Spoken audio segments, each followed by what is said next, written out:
At the same time, attorney, the Supreme Court was very clear about its limits, saying that they cannot grant the same bundle of rights as marriage.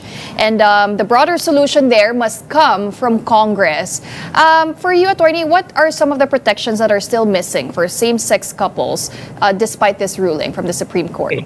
Of course, the validity of their union. We still do not have any law that would allow and recognize same-sex marriages as valid, because under Article 1 of the Family Code, it is clearly stated there that marriage is between a man and a woman.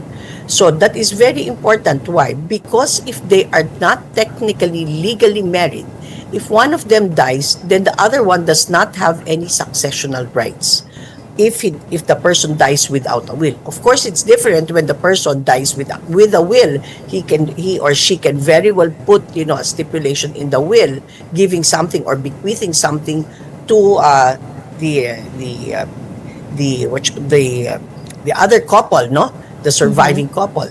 But without that, if one of the couples die, one of them dies, okay, then the problem is, okay, the other surviving one would not be considered a compulsory heir. So number one, I think, is whether it is high time that we should recognize, same-sex marriage as a valid marriage.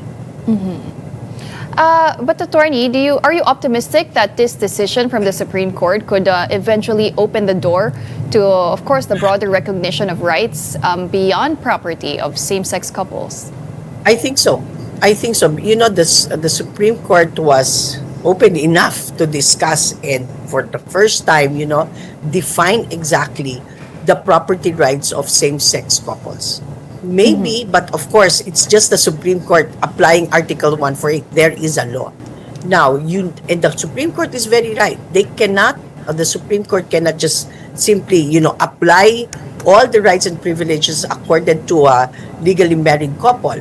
There must be a law first that would allow and recognize the validity of the marriage of same-sex couples before they can, apply all the rights and privileges that are accorded to heterosexual unions.